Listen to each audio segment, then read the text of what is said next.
Hummingbird Assembly. I am Reverend Michelle Scripture Brown. It's my pleasure to moderate discussion with you. We are an assembly of people who will teach each other to find the miracle of joyful living from life circumstance to accomplish that which seems impossible. And every week we gather to stimulate thought, create connection, and expand consciousness. Each week we begin with our announcements, and I'll take it away right now. We have our usual announcements. At the back of the room, you will find two boxes. One is a white box where we ask for your financial donation to help us support the ongoing costs and needs of a growing church. And we appreciate any donation you're able to make. However, if money is an issue for you, please do not allow that to prevent you from coming. Your presence is vastly more important. The other box beside it is the green one. In my opinion, the more important of the two. It's where I ask you to make recommendations and suggestions of what you would like to talk about. This is your assembly, and I would like it to be current for you. So please do feel free to put in anything that you've seen on Facebook, any memes you want to help analyze and understand your life, or any experiences you've had, and share them in that green bin, and we will discuss them. I have some new announcements this week, and Vanna was not at the boxes because Vanna has lists. These right here are volunteer sign-up sheets. We are looking for teams of 4 who each week will take on the task of setting up our space and breaking the space?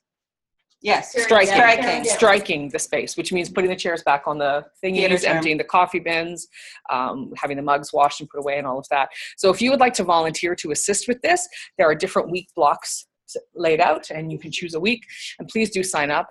I will always be here because I have the key. Yes, and I think, oh, and the only other one that's always ongoing is we continue to seek awakening stories. If you would like to share with us the moment that brought you to the Hummingbird Assembly and why you arrived here, maybe discussing a little bit about when you realized you were not a victim in your life, but rather a conscious co-creator of your experience. We'd love to hear from you. You can email that to admin@hummingbirdAssembly.com.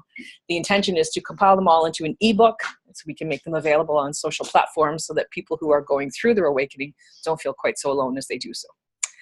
And that's about it. So let us begin then with our opening intention.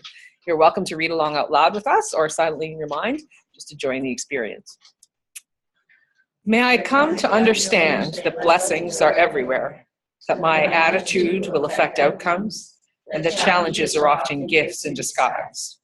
May I come to trust that most things can get better with time, that my instincts and gut feelings have value, and that a positive attitude makes things go smoother. May I come to see that I have many skills and talents I can use, that I am a positive influence on many people, that there are those around me who wish me well.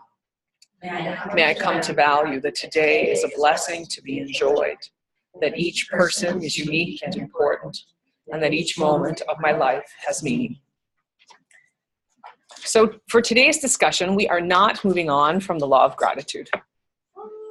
We are going to stay in gratitude this week because some interesting stuff came up last week. And as the week continued, and I was chatting with Barb one day, and I said to her, I don't think we're done with this yet. And she said, we are never done with gratitude, baby. Thankfully. Ba-dum-bum. What was discussed last week, as Barb made the statement that, and I'm going to try and paraphrase and get it right, so if you need to correct me, please do, okay? She said that she doesn't believe that gratitude is an action, but rather it is a state of being. Absolutely. And I disagreed.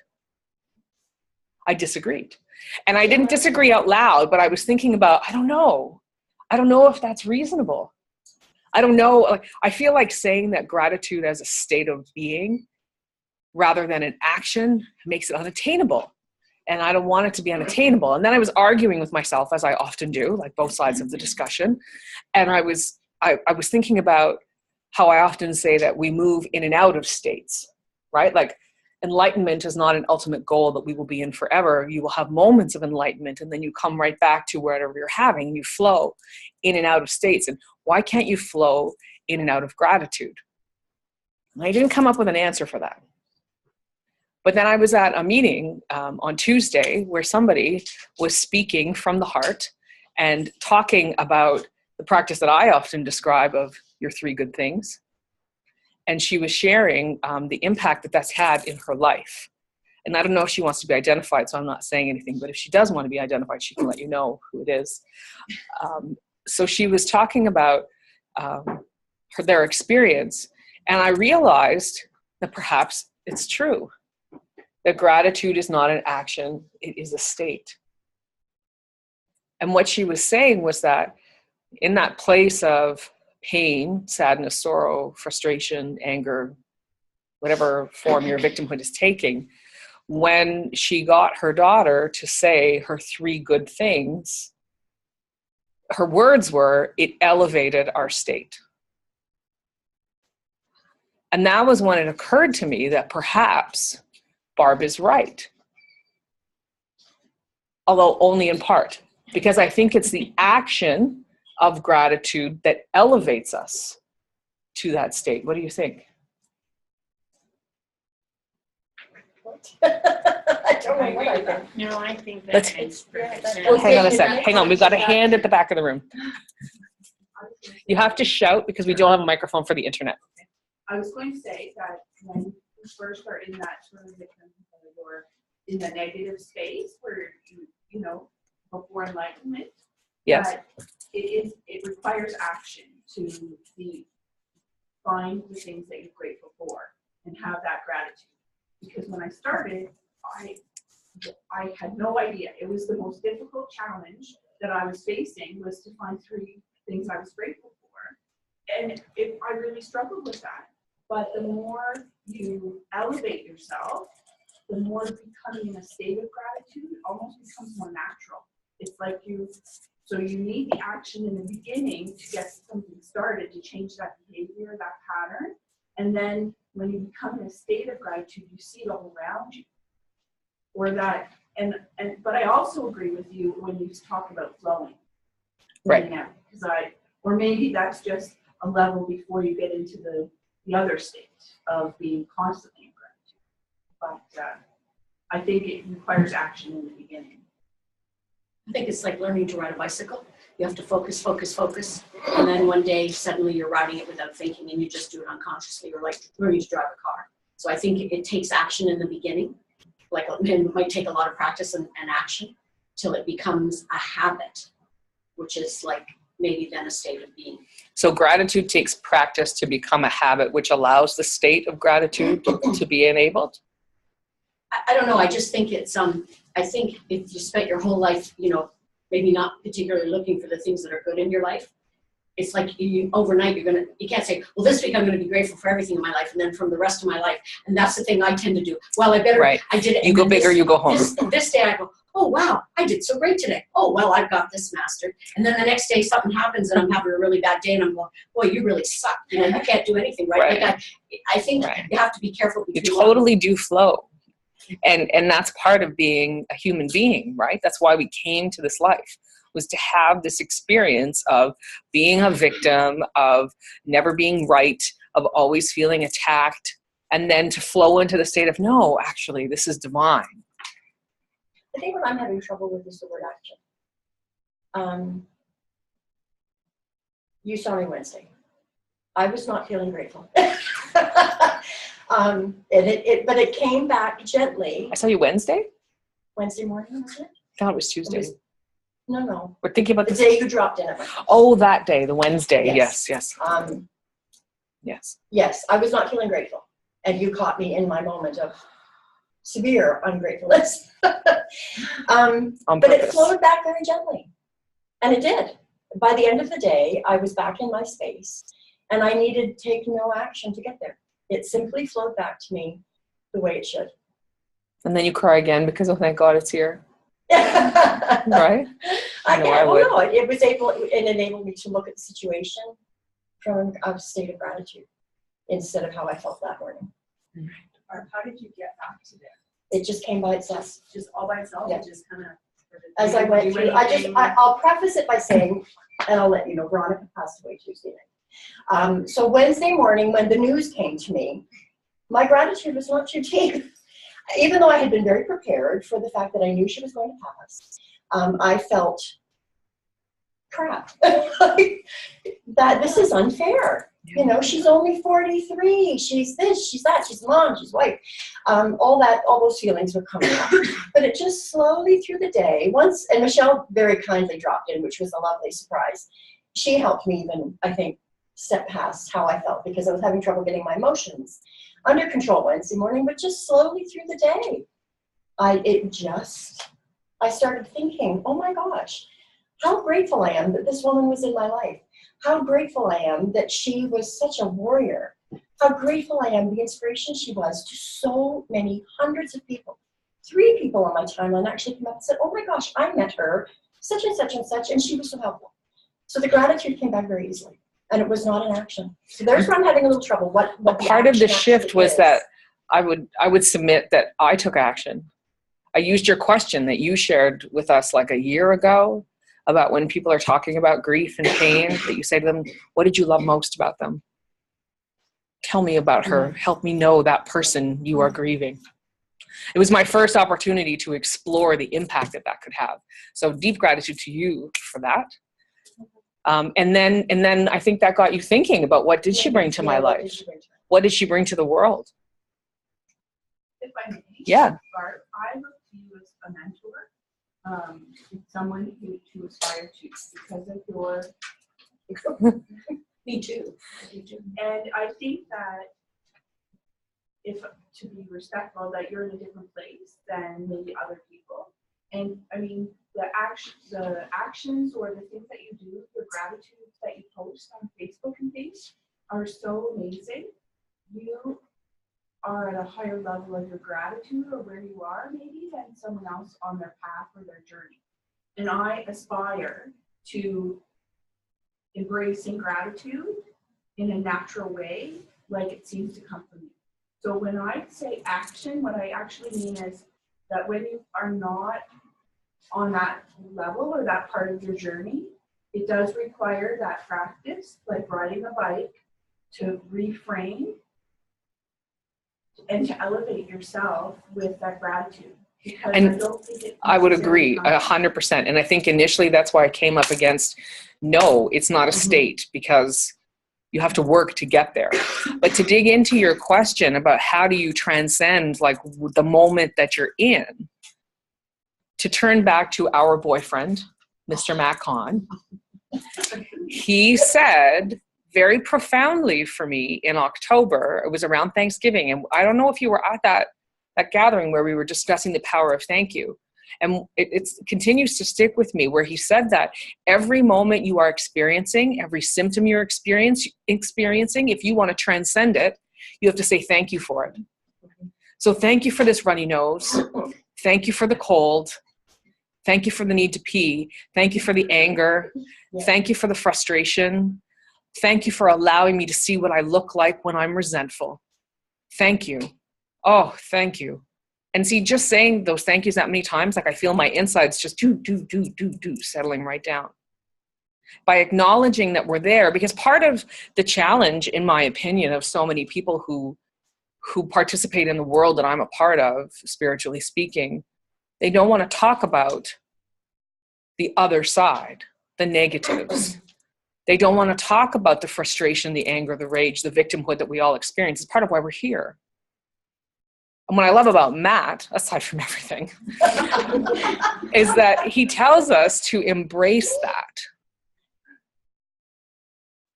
Oh, I love you feeling victimized. Like I said that the whole way here. I've been cycling victim all morning. Like, oh, I love you frustrated that guy just cut you off. Oh, I love you. I love you driving slow. I love you frustrated you're driving slow. That was my whole ride here. Yes, ma'am. I think that in that being quiet helped me. I injured my knee, really sucked. Had my leg up all day. I'm not used to just sitting there doing nothing. I read, I did this, I did that, but feeling sorry for myself and feeling sad. It's like, seriously, Janet, what's the big deal, right? But I allowed it, I acknowledged it, and I sat quietly and really came to an understanding of what the fear was. It was fear-based, but I was healing. And I think that quiet is important to understand why is it so bad to feel sad? Mm. Why are we perceiving our experience to be dark or negative? Right. And so it wasn't just accepting, it was understanding. It's such an interesting question because it's like the chicken or the egg, which came first? Absolutely. I agree with you. It's funny. It's like, what do you mean? What do we mean by action? I agree with you in the sense that for me, certainly coming to this state, it took me that year of gratitude, that daily journal. This year, it's so much easier. I don't sit every morning and go, oh, I'm going to grateful more this morning. Like it's just. I've already said I'm thankful for coffee. Yeah, it's coming so much easier. Yeah. And so I guess indirectly, for me, You built the I muscle. took action. Right. Ooh. I built a gratitude muscle. That's what I made. Yeah, you did. Yeah, you I did. took action to bring myself to that state. And it took me it didn't take me the full year because it was a pretty quick realization as I was posting every single day. Wow, I feel different. Were you going to say something, Jacqueline? Yeah. I saw your hand up. I'm sorry. It's all good. She's not suffering. It's all good. It sent prayers out for this weekend. Again, I don't know what day, because there's been so many people suffering recently. Yeah. Anyways, I'm sorry to hear that. I'm trying to say, a couple of years ago, someone said to me, they're learning to be compassionate to others. And when we get to this age, and I said, I think it just came naturally for me. I don't think I have to work at certain things, like gratitude, for example. I always remember as a kid always being happy and thankful for certain things. When I said my prayers, I guess I was raised that way to say thank you about something. And I still feel that every day. So, Well, you might have been raised with it, but the idea really resonated with you, right? Because many of us were raised in very faithful homes where we had to say our prayers over our meal, and we had to say prayers every night before we went to bed. And maybe we knelt on the floor and did rosaries and all of that, right? But the practices don't necessarily resonate with everyone. And I think it's true that it's just a natural attribute of your personality to be grateful and compassionate. And yes, Yes. and I think that. So I mean, it just happens. I can't, so as soon as Barb said that, I just felt Yeah. that pain. Yeah. Again. Anyways, I can still be happy too. And some people don't understand how you can be. I never came in here as a victim. And I never looked at myself as a victim. And I've had some tough goes. We'll say as a child, my parents divorced. It wasn't easy back in the 70s. No, definitely not. That was not the thing. Now it's normal. Now it's like if you are married. Your parents are still what? together? What's wrong with you? That's not normal. So I guess I always just happy-go-lucky kind of person. You just do your thing. You look at. So you think gratitude is really just a state for you? I just say it's just part of me. And some have to work at it. And sometimes, yes, I'm not saying my life is all through the day because, let me tell you, I can be annoyed at things, but I'm still grateful. So I'm just going to share this little tidbit that I do every day in the morning and at night, and sometimes through the day. And I'm not going to tell you all of it. You can just make up yours along the way. But I say, thank you for today, tomorrow, and yesterday for all the things you bring my way. For all the blessings, big and small. Thank you, Jesus, God, angels, and spirit guides. And it changes a little bit. Sometimes it's my angel. Sometimes it's, it's not always the good things that you bring my way. There's also those challenges that we need to get over in order to make those things better for other people too. Looking for the lessons. What is the purpose of this thing that I'm going through right now? So it's just, looking at, just because it's a bad thing, it doesn't, and it is, bad things aren't easy for people. Right. But it's finding the good or appreciating the good to make those bad things easier to deal with. I don't know, because as I said, it's happening for you right now. So I'm not preaching it or practicing it to make people listen to me or do it this way better, but that's what I do. And it helps me, or it works for me. And it helps me appreciate every day and everything and the little things, smelling the flowers, walking by in a store, the lilacs when it's May. I'm so excited. Oh my gosh, if the snow would ever stop falling. I'm grateful for the snow. Yes. Action versus practice, like it's just words, right? Yeah. Regardless, it's conscious. To be consciously thankful. Intentionally, Practice it. on We talked about purpose. it before, Barb. It takes 21 days to set a new Yeah. habit or whatever you want to call it. Mindset, yeah. Yeah, mindset.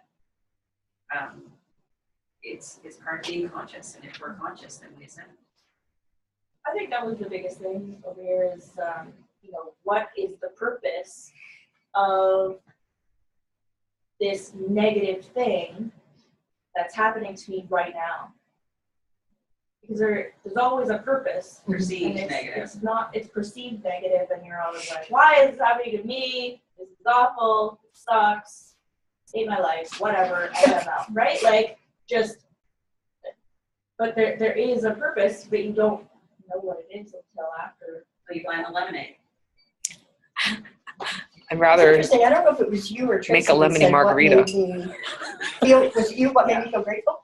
What you just said is so interesting because I have been like here since I got over the nervous breakdown after my mom died. I came to this level and I've been here. I haven't changed. It was a really good lesson for me on Wednesday. And I think that might have been what brought me back to gratitude. It was like, ooh, there is some darkness in there. There are some emotions in there. I mean, I've released, but it's not been that. Michelle caught me like right in the middle of a massive, but I think that's what it was. And I think that's what brought me back to gratitude. It's like, wow, thank you for showing me this side of me again. Because she's been not here for 5 years. Barb, did it scare you a little bit too? It did a little bit because it was pretty powerful. I did not anticipate reacting that way. I thought Dawn was going to react that way. And I'm all like, no, it's all good. Like she's where she should be. She's not suffering. But my thoughts kept going to her husband and her children Right. and mom and dad who are burying their daughter. The people who are left. Yeah, people who are Right. left. And I think that's what just tipped me right up the edge. So yeah, I think that's what did it. I'm sorry. No, it's okay. But we're humans, right? Totally. Well, Well, at least I am. I can't speak for everybody. excluding the aliens here. I love you, Nancy. But think that when something really challenging happens, like not the things that are just being kind of a spoiled brat, because like on the way here, I was behind a slow guy, Were you in my van? and he was a little lower than the speed limit. Right? What is with these people? But this guy was going slower than I've ever seen a car go, which is funny because on occasion I've gone slow. And I thought, Nancy, on occasion you've gone really slow. People got annoyed with you. So, what do you? But This is the karma. So then I'm going, I'm thinking of the discussion we had about traffic. But anyway, the thing is, in the really heavy things in life, can we? Like I'm working on enlightenment. I'm working on trying to get out of victimhood. I've been really working very hard at it for the last 3 years. At times I feel, wow, I've done so well, and other times I think, boy, you haven't gotten anywhere. And that's, I guess, the human experience. But when you're going through something that is a very big thing in life, like a really big thing, like the loss of a loved one, that we still, I think, have to remember that we're human. Yes. And that it is going to hurt, and that we Yes. have to allow grieving time. And what I said to Barb was, feel all of those feelings. Don't tamp them down. Because if you do, I think they'll come out in some other Yeah. way that could, And you're neglecting yourself. And that's not an act of self-love. You want to hear your pain. and respect that you have, Yeah. that it's not like that you can't make every moment perfect, right? That you have to allow that there are. You said to Barb, sorry to interrupt. I said, feel all your feelings. Oh, right. Don't tamp them down. Because I just think if you do what you said, if you tamp them down, I think they can come up years later. They will. If you don't deal with them when the time comes, not to wallow in them, but to maybe that's allowing them to happen. Oh, thank you for this grief.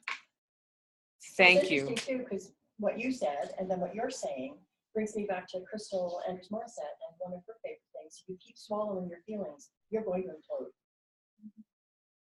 So you're right. Feel them. We're human. Does anybody not hear?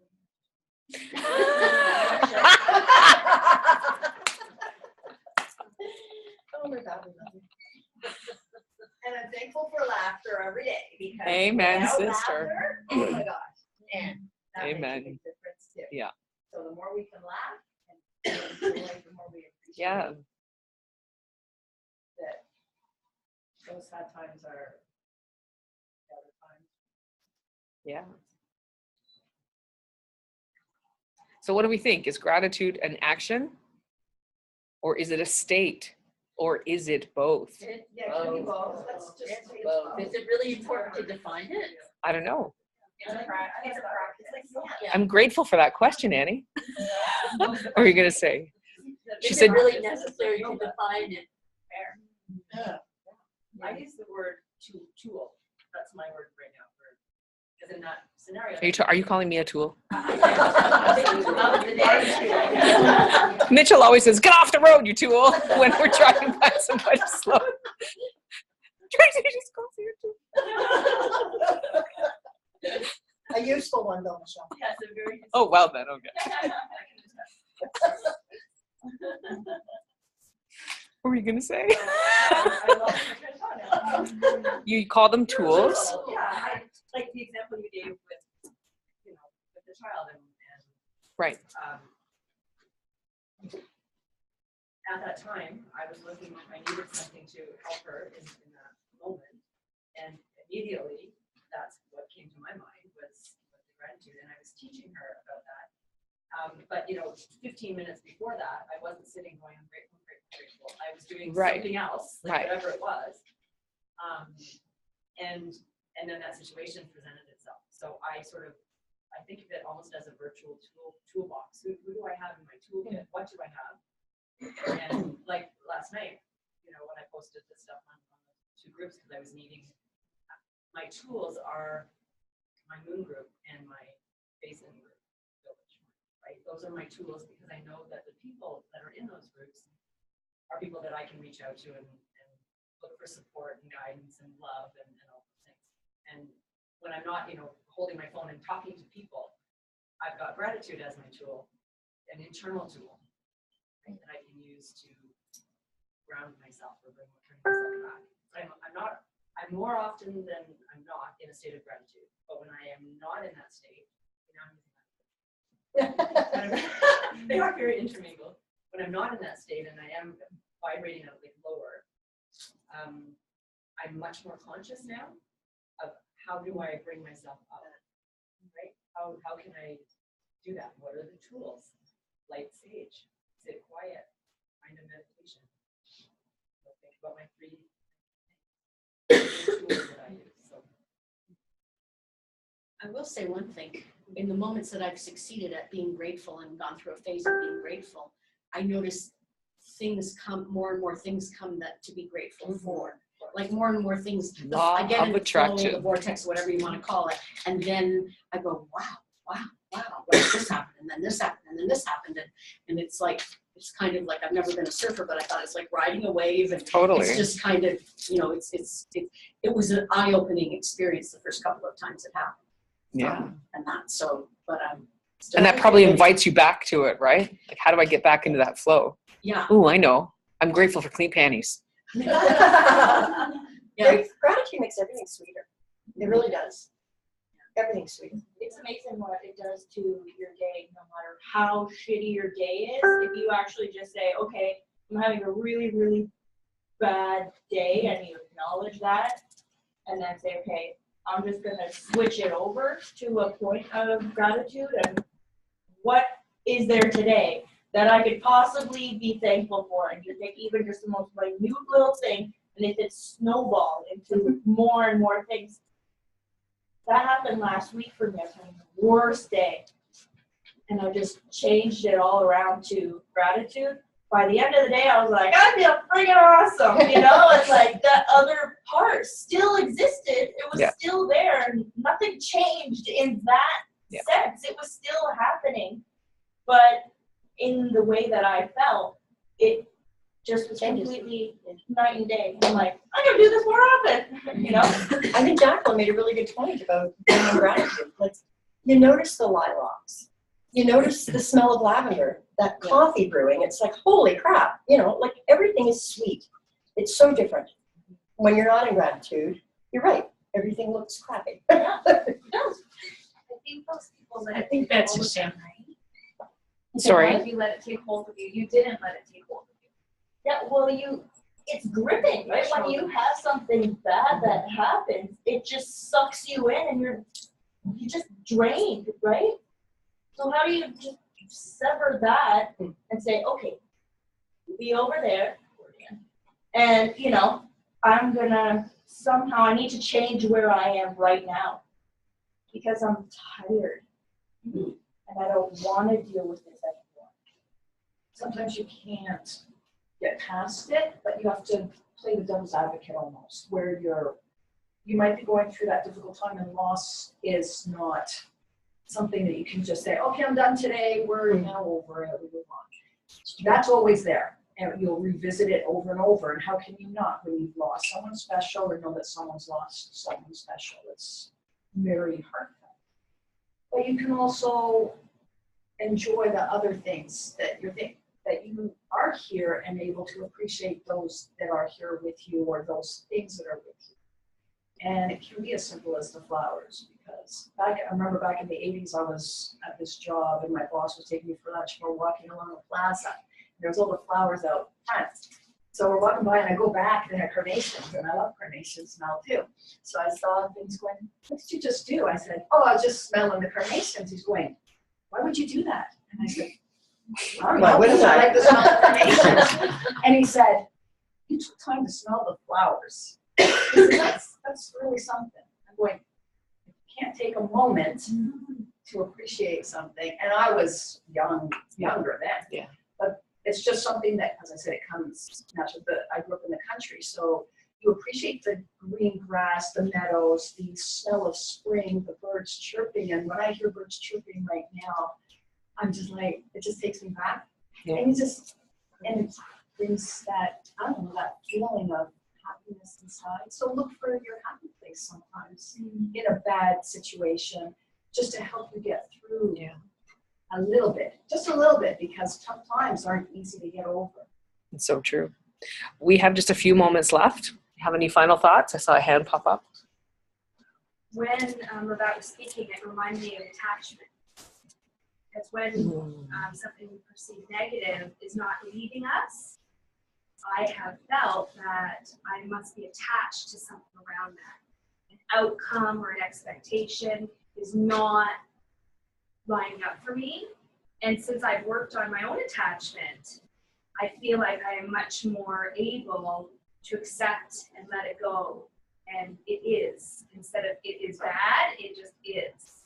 And so with gratitude, my gratitude has come much easier to me since I dealt with attachment and my expectation of how things should be, how people should act. You know, it's been much easier. So yeah, that negative things happen, but how we deal with them is what matters. And it's interesting that you bring that up, because we had a discussion a few weeks ago about the law of detachment, where we did cover that. So if you wanted to find it, you can look for us on YouTube speaking to the law of detachment.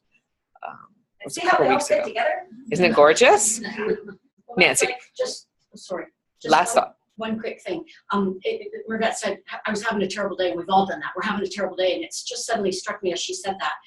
That's when we're painting the whole day. So maybe what we ought to say then is, I was just thinking, I'm going to try with myself. This Instead of moment having is a terrible awful. day, I'm having a terrible moment. And then you downsize it to that moment. In the past, my day was so terrible.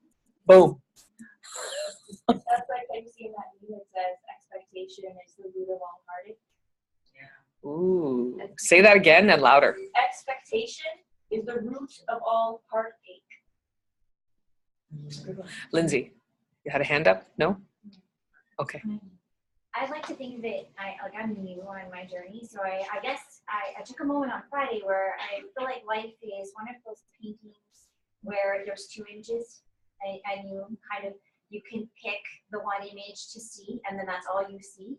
Right. Or there's another image embedded, and most of us. You mean like those pictures where you soften your eyes and you can see whatever's behind it? Yeah, you know, and I could never do those. You kind of get stuck seeing the horse when there's actually a man's face in it, and so that kind of an image. Yeah. Okay. And so I'm trying to, I go through life mostly just acknowledging that it's art and not really paying attention to the image that's there. And on the bad days, you're stuck on the horse, you know, and then the really great days, you can see the man. And so I'm trying to take the time to acknowledge the art and pick both images and be thankful for that moment. That's And, beautiful.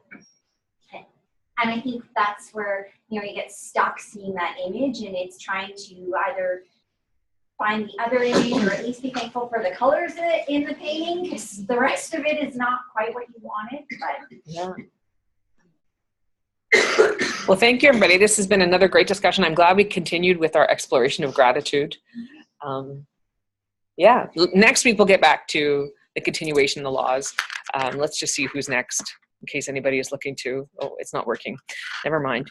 But join us next week. It'll be a surprise for the law. Thanks for joining us online. Okay. Bye.